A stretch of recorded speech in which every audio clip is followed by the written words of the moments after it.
I read from Numbers chapter 14, verse 21. But as truly as I live, all the earth shall be filled with the glory of the Lord.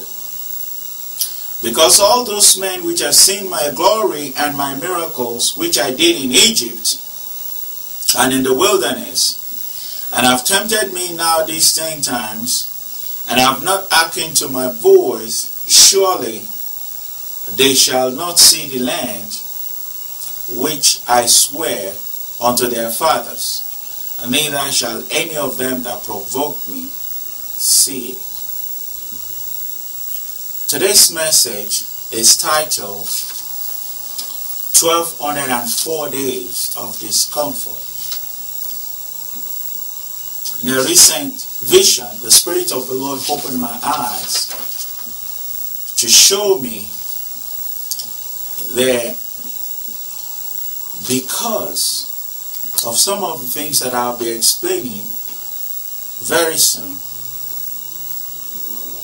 His children should prepare for 1204 days of discomfort. 1204 days of discomfort. In Numbers chapter 14 verse 21, we see a little sample of what can happen when children of the Lord enters into a weak moment. In actual fact, I could have titled this message Moments of Weakness. Moments of Weakness. But the Spirit of the Lord is showing me that, one, I need to let people be aware of the fact that because of moments of weakness, we have entered into a different time altogether that can be called a time of discomfort. And very soon, some of us will begin to appreciate today's message. Maybe you want to get a DVD copy and just keep it just for the sake, for your records. In Numbers chapter 14 verse 21, the Israelites were getting ready to go into the promised land. And right there at that point, they experienced a moment of weakness. So what do you call moment of weakness? How do you define weakness? There are many samples in the Bible. And Samson was a very typical example, apart from the one we saw from Israel. Israel, at a time when they were supposed to just fall back on what they know about God, of their past experience, a time when they should have said, okay, I know God, I don't understand this, but because of what you have done for me in the past, I know that you are more than able to take me through. They fell back on their human understanding, and because of that, they experienced a moment of weakness. Now, there are a few things that are very common to the examples of weaknesses exhibited by people across the scriptures.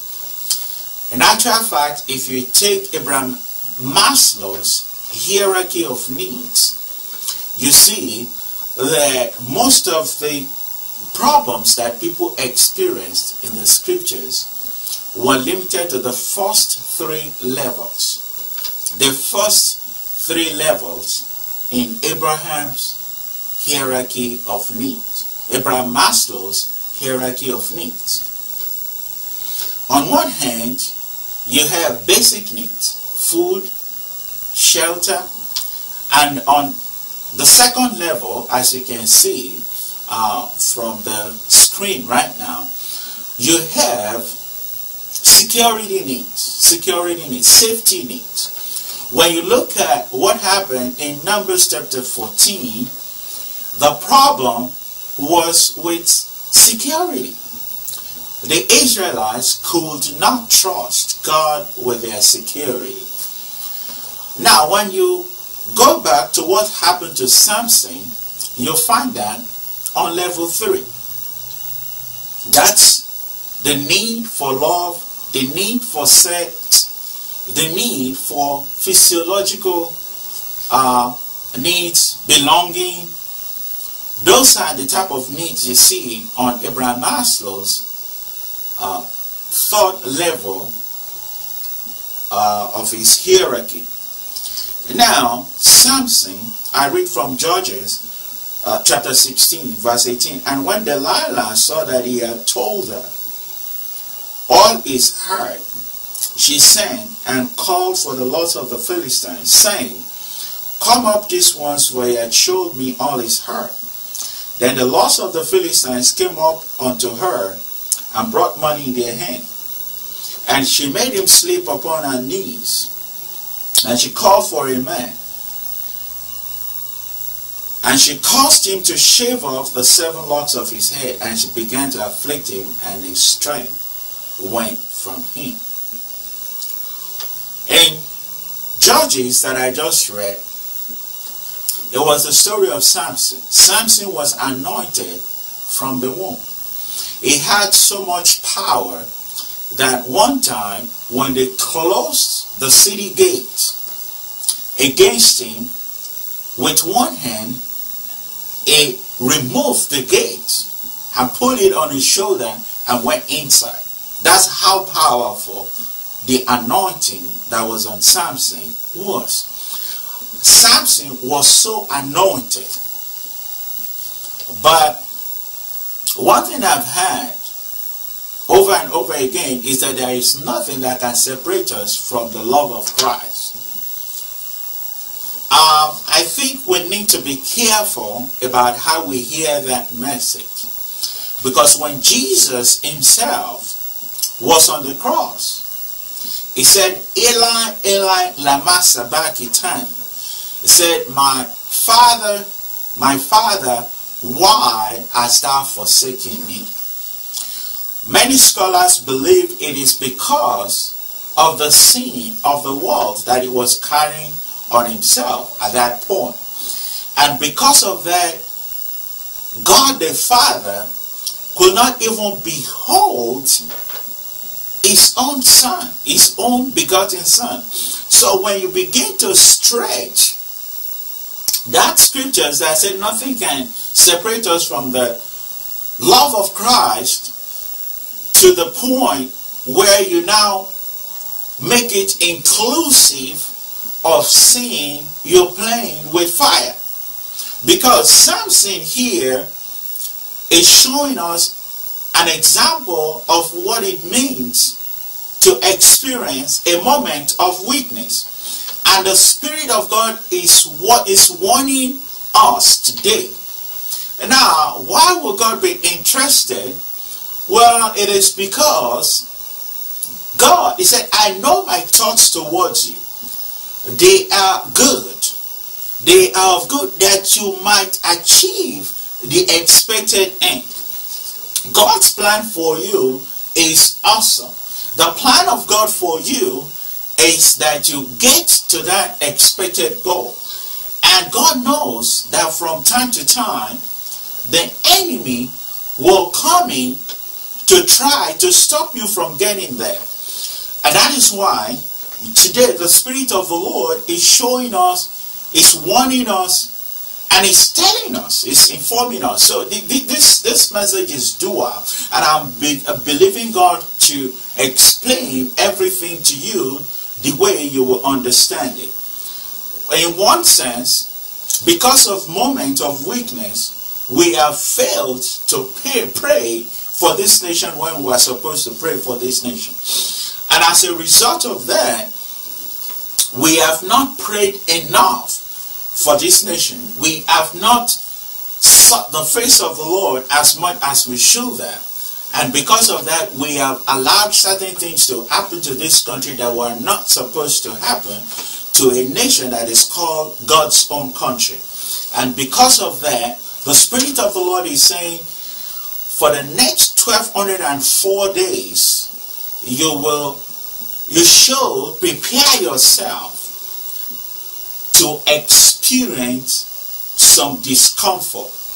I'm not saying we've not experienced discomfort before, but we have entered a new phase altogether. I will not go into specifics, but some of us that's been watching what is happening already in the political realm know that this is a possibility. But I'm not basing it on possibility. I'm basing it on what the Spirit of the Lord revealed to me. That we have entered into a completely new phase, and you should prepare yourself for it. Glory to God. Now, the second part of the message is saying you got to watch out personally for your own moment of weakness, because as you can see, each time we entered into that phase, if we fail, the result is never good. Israel in Numbers chapter 14 messed up when they entered into that moment of weakness. Now Samson also messed up. Samson was anointed, and there was one secret to Samson's anointing, and that was the fact that he had to be a Nazarite. He couldn't shave his hair. But because of the need for sex, the need for sex is what destroys Samson. You know, there are many ways you can handle your need for sex. You can mess it up. You can depend on God and allow God to glorify it for you, or you can just make decisions by yourself and based on your emotion, based on your need, just ruin everything for yourself. But in the Bible, we also experience another person who had to go through a similar experience, and that was Joseph. He said in Genesis chapter 39 verse 10, I read, it said, and it came to pass as he spake to Joseph day by day, that he hearkened not unto her to lie by her or to be with her. Now, Samson had so much power. You know, a lot of times power can intoxicate. When you begin to experience the power of God in your life, when you begin to experience the things of the kingdom, when you begin to enjoy things that you once thought are beyond your reach, it is very easy to let your guards down. It is very easy to enter into your moment of weakness.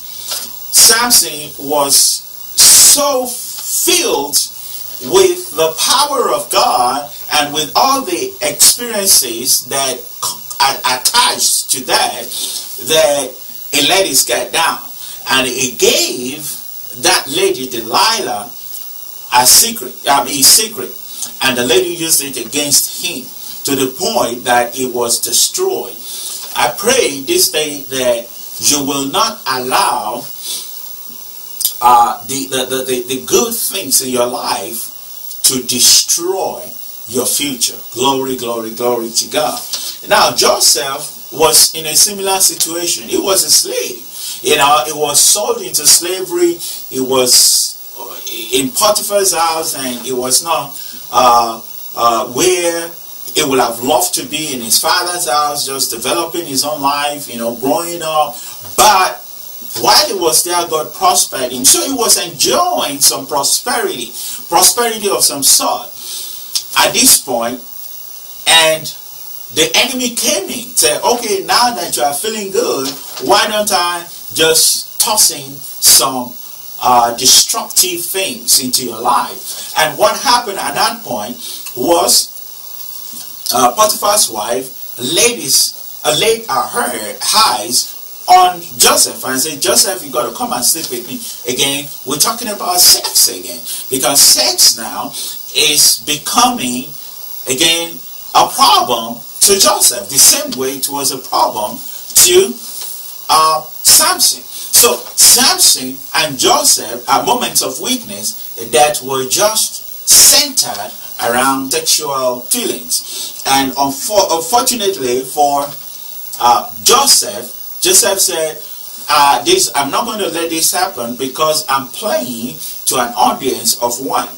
This is not about Potiphar, because Potiphar will not know if I do it.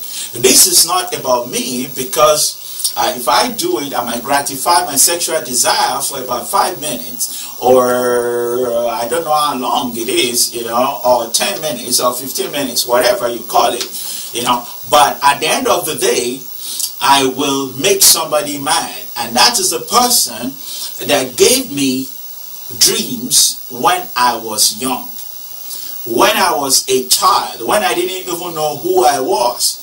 There is a God in heaven who gave me promises. I know you, but at this time you are remembering the promises that God has given to you too.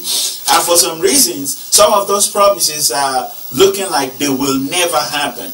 Now, I just want to tell you the truth. You are so close to realizing those promises, those dreams, that is why now you are entering into your moment of weakness, because the enemy is now coming at you because he wants to stop you from entering into those promises. That's the only reason. You know, when Israel was getting ready to enter into the promised land, the enemy said, you're not going to go against those people. They're so tall, they're so huge, you think you're going to do it? And he says, you're right, devil, you know, we can't do this. So they began to cry. And God said, wow, despite everything I've done for these people, I allowed them to move, you know, to cross Jordan on dry land, the Red Sea on dry land, and now these people can't even believe me to deal with these people. And that's the difference between the Israelites and David.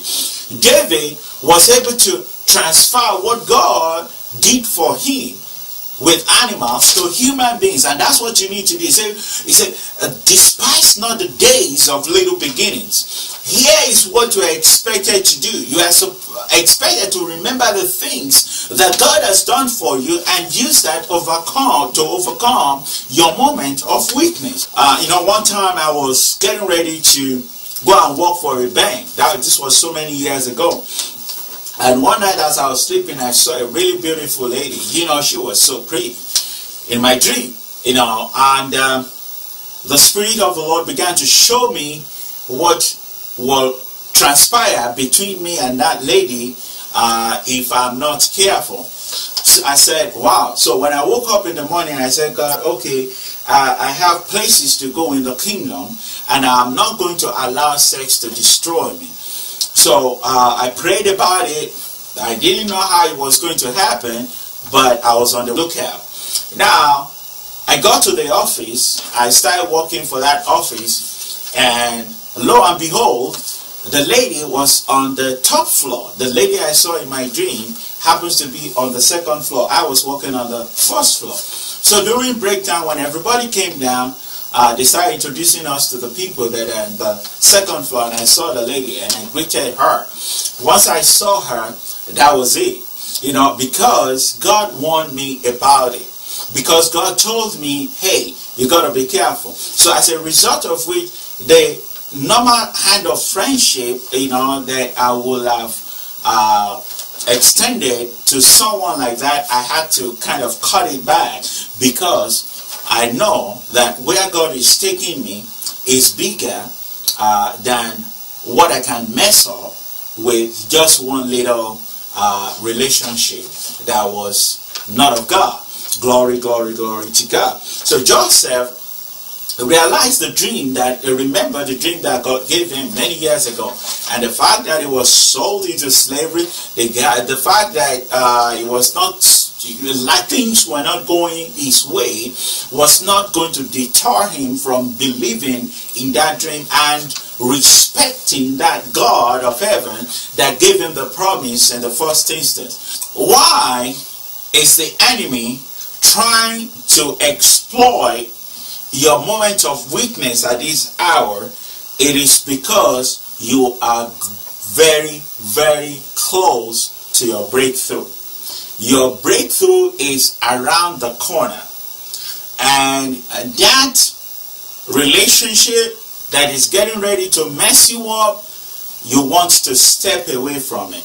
Now, as we pray together, I want you to get close to your TV. If you're watching this on the internet, get close to your computer. Just lay your hands and come along with me in prayers. We're going to be praying for about the next 10 minutes.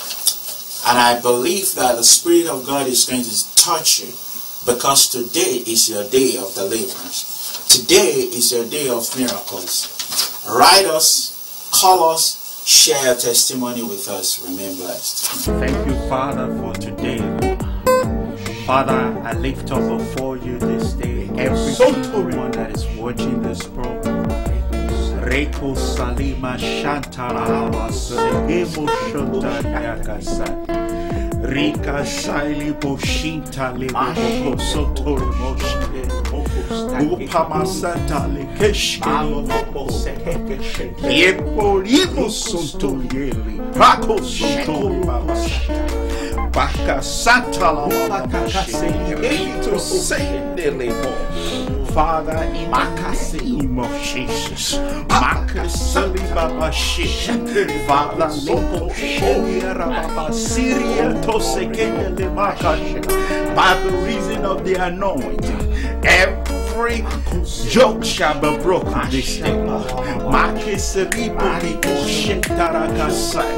I take authority over the atmosphere. I come against everything that is not of you. I bind every contradiction.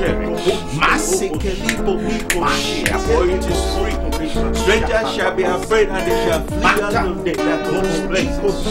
Every weapon that is fashioned against the children of God, he said, this is the heritage of the servants of the Lord, that every weapon that is fashioned against you shall not prosper.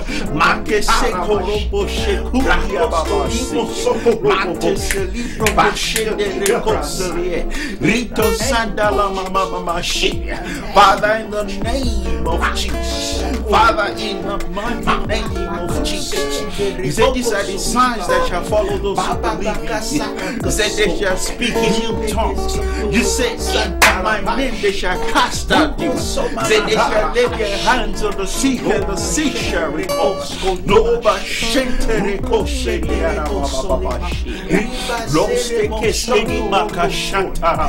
all manners of infamy, every tree that you have planted, I command that to be uprooted right now.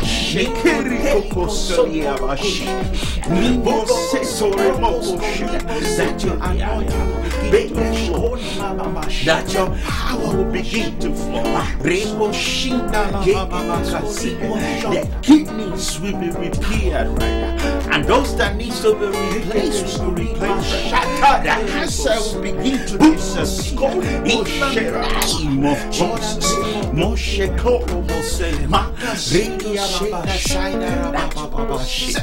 Father, oh, give you all the glory. Reach the least, all the captive.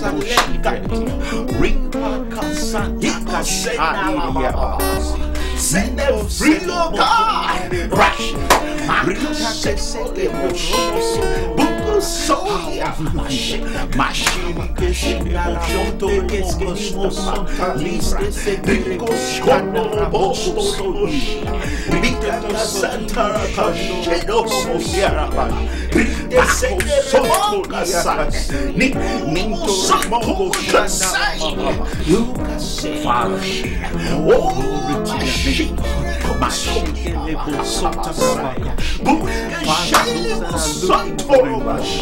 Lord, Ruto Soto, that you will be Santa, that you will open doors that Lord, Shrikariko Sierra,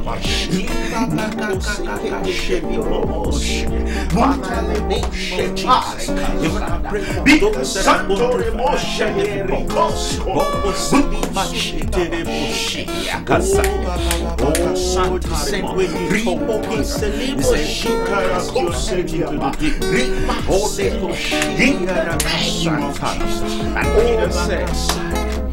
I have toiled all night. Say nevertheless I would. I said say nevertheless I would. Say nevertheless I would. That she and I speak so to you said you see. He said effectual fervent prayer of the righteous availeth much. So shall it for all the righteous. Lord,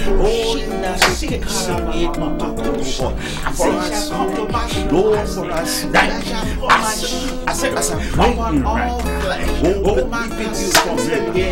Lord, in the name of Jesus, let it supernatural all right now, in the worship, let the blood of Jesus, the blood of Jesus. Let your enemies be disappear. You said the blood of Jesus. He says, if the wings of a man reach those sons, if oh, said, who can be against the blood of Jesus? Out of the blood of Jesus. Father, in the name of Jesus, rename this Jesus that you will ascend right now. Let your eyes flow, Lord, from the head to the soul. Thanks for watching the Hour of Praise today.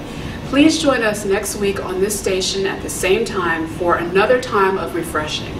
The glory of this later house shall surpass that of the former, and I can assure you that God is not done with his people. You can reach us at 404-732-2118. We look forward to fellowshipping with you again next week on the Hour of Praise, 5 p.m. every Saturday on WATC TV 57. You can also watch us live on www.watc.tv. You are blessed.